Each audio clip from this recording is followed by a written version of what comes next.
금년 5월 퍼블릭 클라우드 온라인 컨퍼런스에서 1300명 기업 IT 관계자들 대상으로 2025년 자사의 IT 인프라 형태가 어떤 모습일지 설문조사를 하였습니다. 보시는 바와 같이 하이브리드 멀티 클라우드 형태가 65.6%, 단일 클라우드 형태가 24.8%였습니다. 기업들은 왜 온프리미스와 멀티 클라우드를 함께 사용하는 형태를 선호하는 것일까요? 개별 비즈니스 업무에 최적화된 IT 인프라를 사용하면서 유연하고 애자일하게 비즈니스 앱을 배포하고 운영하는 것이 디지털 경제의 핵심 경쟁력이기 때문일 것입니다. 그런데 문제는 현재 하이브리드 멀티 클라우드 환경에서 애자일한 비즈니스 앱을 사용하기에는 구조적인 장애물들이 있다는 것입니다. 멀티 클라우드 네트워킹, 앱 보안, 그리고 앱 사용자 경험입니다. 멀티 클라우드를 기업들이 쓴다라고 했을 때 사실은 멀티 클라우드를 이미 쓰시거나 고려하시는 이 세미나를 들으시는 분들께서 한번 곰곰이 한번 생각해 보시면 우리의 멀티 클라우드가 지금 화면 왼쪽에 보이는 것처럼 그냥 멀티, 콤마 클라우드인지 그러니까 어떻게 보면 클라우드 사일로들이 같이 있는 그냥 내가 여러 개의 클라우드 계정을 갖고 있다고 해서 멀티 클라우드인 건지 나는 그렇게 부르고 있는 건지 아니면 내가 가지고 있는 멀티 클라우드는 옛날에 우리가 오프라인에 가지고 있었던 데이터 센터, 백업 센터라는 게 있었잖아요, 옛날에. 그렇죠. 그러면 이런 것들이 전용선으로 다 연결돼 있고 여기에는 보안 정책도 통일시켜 놓고 네트워크 정책도 내가 동일하게 관리하고 했었잖아요. 단일 가시성도 있고. 네네네네. 근데 지금 내가 가지고 있는 이 여러 개의 멀티 클라우드가 옛날 그런 여러 개의 오프라인 데이터 센터처럼 그런 동일한 수준의 통일성과 가시성을 가지고 있는지 이거 한번 생각해 볼 문제라는 거죠. 아닌 것 같은데? 아니, 대부분 아니다. 99%. 그렇죠. 왜냐하면 클라우드는 퍼블릭 클라우드, 물론 퍼블릭 클라우드를 말씀드리는 건데 퍼블릭 클라우드 같은 경우에는 인터넷을 통해서 접속을 하게 돼 있잖아요. 콘솔에. 서비스에 다. 아마존 클라우드라는 것은 결국에 아마존이 만들어 놓은 데이터 센터 안에 일부분을 내가 이제 쓰는 거고요. 그죠? 마이크로소프트 클라우드라는 것은 마이크로소프트의 데이터 센터, 물리적인 어딘가에 있는 데이터 센터에 거기에 내가 일부를 쓰는 건데 이 둘 간의 연결은 사실 인터넷을 통해서만 되어 있을 뿐이지 이게 뭐 옛날처럼 전용선이나 나의 동일한 정책 이렇게 돼 있지 않다라는 거죠. 나는 그러면은 지금 내가 가지고 있는 이 여러 개의 인프라스트럭처, 운영 인프라에 대해서 왜 동일한 보안 정책, 동일한 네트워크 가시성 이런 것들을 가지고 있지 못하는가.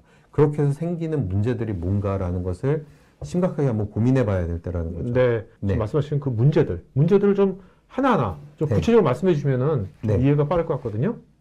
첫 번째로 이제 연결의 문제인데 저희가 이제 한 15년 전쯤으로 타임머신 타고 잠깐 이동을 해보면 예전에 제가 이제 지금 계속 말씀드린 것처럼 예전에 본사 오피스가 있었고 데이터 센터가 있었습니다. 그러면 데이터 센터에 오래되신 분들은 기억을 더듬어 보시면 거기에 막 서버들 설치해서 거기 다 어플리케이션 돌리고요. 그 다음에 이제 오피스 2003, 저도 굉장히 오랜만에 보는 로고인데 저런 것들이 있었고 회사의 CRM 같은 것들 구축을 해가지고 다 어플리케이션 놓고 했었죠. 그렇죠. 저렇게 다 운영을 했었습니다. 그럼 본사에서 데이터 센터에 주요한 어플리케이션, 회사의 주요 어플리케이션 같은 것들, 특히 CRM 같은 것들 접속할 때 어떻게 했었냐? 생각해 보시면은 전용선을 깔아서 했었습니다. 그래서 그 당시에 다 전용선 뭐 256K, 512K 뭐 이런 것들 해가지고 본사와 데이터 센터 뭐 이렇게 다 연결을 해서 거기를 통해서 시큐어하게 사용을 했었습니다. 그런데 이것이 어떻게 클라우드로 오면서 바뀌었냐면은 데이터 센터 안에만 있었던 서버들의 일부가 없어지면서 그 일부가 AWS, 구글, 애저 같은 퍼블릭 클라우드로 이동을 하게 됐습니다. 그리고 마이크로소프트 오피스나 CRM 같은 것들이 이런 것들이 없어지면서 세일즈포스닷컴이나 오피스 365 같은 사스 솔루션으로 마이그레이션이 됐죠. 지금 아마 이렇게 다 쓰고 계실 거라고 생각이 됩니다. 대부분. 그러면은 한번 생각을 해보시면 그렇다고 데이터 센터를 없애지도 않으셨을 거고요. 이게 이제 공존하는 상태인데 자, 이 그림을 가만히 놓고 생각해 보시면은 우리가 가지고 있던 옛날에 데이터 센터랑 연결되어 있을 때는 저 전용선에만 가시성을 주고 저기에서 보안 정책 적용하고 네트워크 정책 적용하면은 모든 것이 관리가 됐었습니다. 한 포인트로 들어왔기 때문에.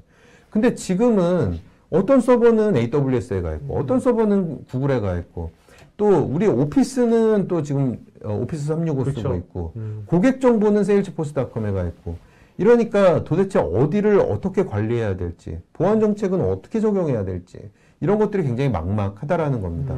그래서 관리자들이 대부분 어떤 문제의식을 가지고 있냐면은 지금 이렇게 데이터 센터와 뭐 여러 클라우드를 연결하고 또 이런 사스 서비스를 연결하는 이런 것들이 야, 이게 지금 안 되고 있는데 이걸 어떻게 해야 되는가라는 문제의식을 가지고 있고요. 그걸 넘어서서 되게 많이들 가지고 계신 문제점들 한 4가지 정도가 첫 번째는 앱 개발자들의 입장에서 보면 요새 이제 모던 앱이라고 해서 쿠버네티스를 사용해서 마이크로 서비스 기반의 어떤 앱들을 많이 개발을 하시는데 클라우드 네이티브 앱. 네. 근데 그러면은 예를 들어서 어떤 내가 그 AWS 클라우드에도 지금 옥모가 쿠버네티스를 쓰고 있고 그리고 애저에도 쓰고 있고 이렇게 한다고 했을 때 이 앱들 간에 그럼 API 통신을 해야 되거든요. 그렇죠. 마이크로 서비스라는 게 그 작은 앱들이 서로 API 통신을 해서 하나의 큰 서비스를 하는 것이니까요.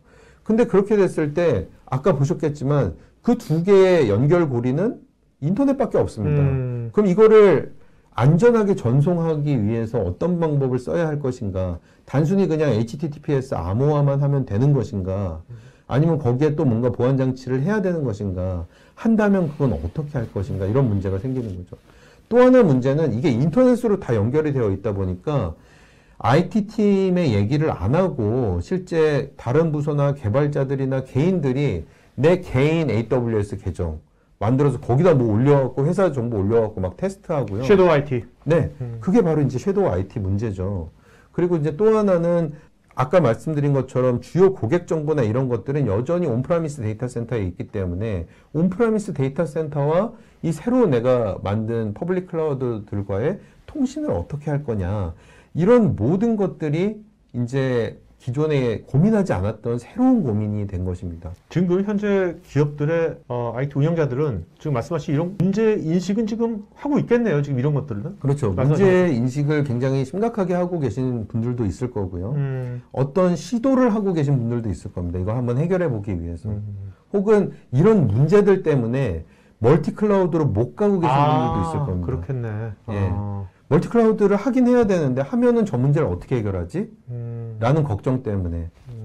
그래서 그런 것들이 현재 이제 첫 번째 이 연결에 관련된 문제가 바로 이런 내용들이라고 말씀을 드릴 수 있습니다.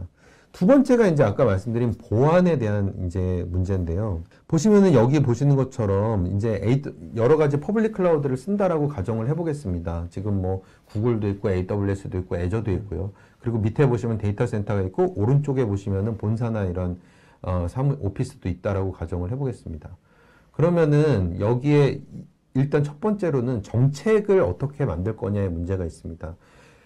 다시 한번 말씀드리지만 가만히 생각해 보시면 구글은 가서 내가 보안 정책을 만들려면 구글 콘솔로 일단 접속을 해서 그 구글 콘솔에서 구글 메뉴를 가지고 혹은 구글의 API를 가지고 내가 어떤 정책을 적용해야죠. 그리고 마이크로소프트 클라우드는 마이크로소프트 콘솔에 내가 접속해서 또 아이디 패스워드 치고 들어가서 혹은 API로 거기서 또 거기 마이크로소프트 방화벽은 또 메뉴가 다르죠. AWS는 AWS대로 다릅니다. 그리고 내가 본사에서 원래 쓰던 방화벽이 또 있죠.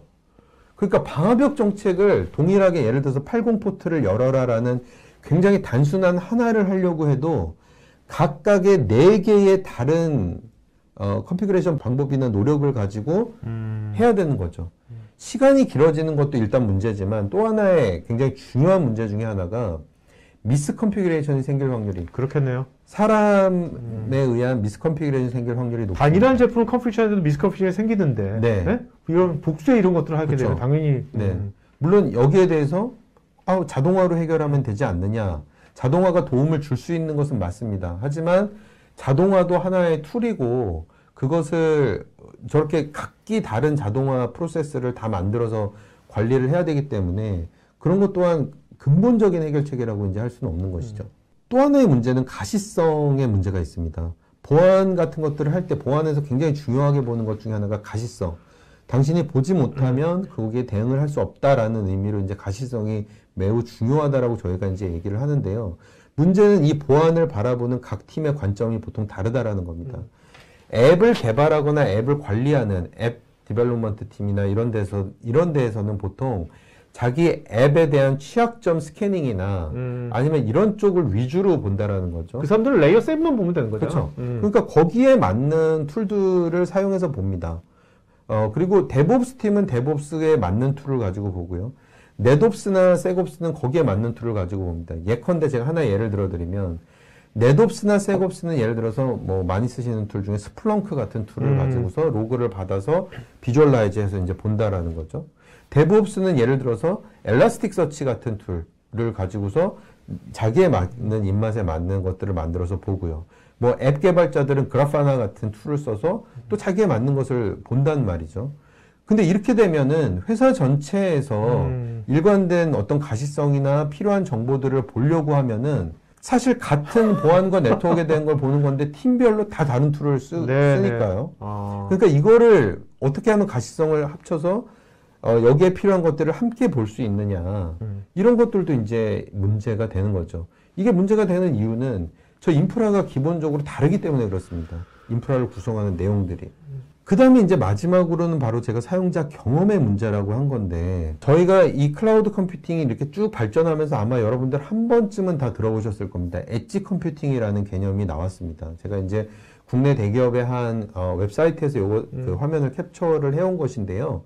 클라우드 컴퓨팅은 기본적으로 예전에 온프라미스 데이터 센터를 클라우드 환경으로 대체를 하지만 이 트래픽이 처리되는, 프로세싱이 처리되는 플로우 자체가 바뀌진 않았습니다. 자, 무슨 말이냐면은 여전히 중앙 집중화된 프로세싱을 가지고 있어요.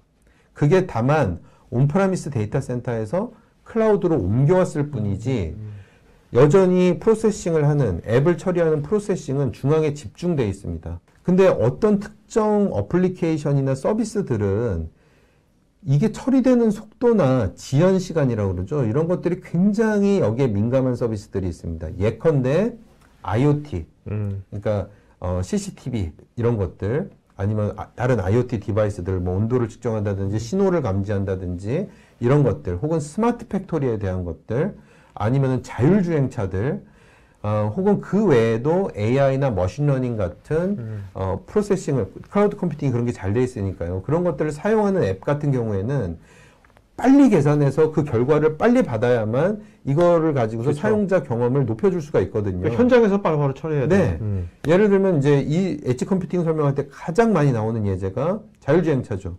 자율주행차는 프로세싱이, 만약에 내가 자율주행 서비스를 미국에서 하고 있는데 프로세싱이 한국에서 된다 그러면 언제 그거를 다 실시간으로 계산해서 이게 이렇게 되겠습니까? 그러니까 엣지 컴퓨팅이란 말이 나왔는데, 근데 왜 그러면 엣지 컴퓨팅이 아직 대세가 되지 못했느냐? 엣지 컴퓨팅은 원래 디바이스나 이런 쪽으로 컴퓨팅, 그러니까 프로세싱 파워를 내리자는 얘기인데, 그렇죠. 근데 만약에 아까 제가 얘기한 IoT나 자율주행차를 생각을 해보시면 프로세싱 파워를 그쪽으로 다 내려버리면 얘를 구성하는 비용이 올라가 버립니다. 얘를 만드는 비용이. 그리고 얘가 무거워지죠.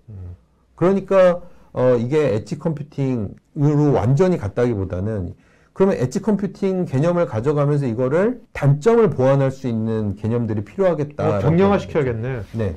그게 뭐냐면 뒤에 일단 말씀드리겠지만 바로 분산 클라우드의 개념이 바로 그겁니다. 엣지 컴퓨팅처럼 사용자와 가장 가까운 곳으로 프로세싱을 내리되 디바이스 자체로 프로세싱을 다 내려버리는 게 아니고 사용자와 굉장히 가까운 곳에 클라우드를 만들자는 거죠. 그래서 여기에서 필요한 프로세싱들을 처리를 해주면 이 두 마리 토끼를 다 잡을 수 있지 않겠냐라는 개념이 바로 분산 클라우드 컴퓨팅의 개념이라고 보시면 될 것 같습니다. 네네. 어쨌든 이 문제가 또 하나 이제 이 멀티 클라우드, 하이브리드 클라우드에서 있었다라는 것이죠.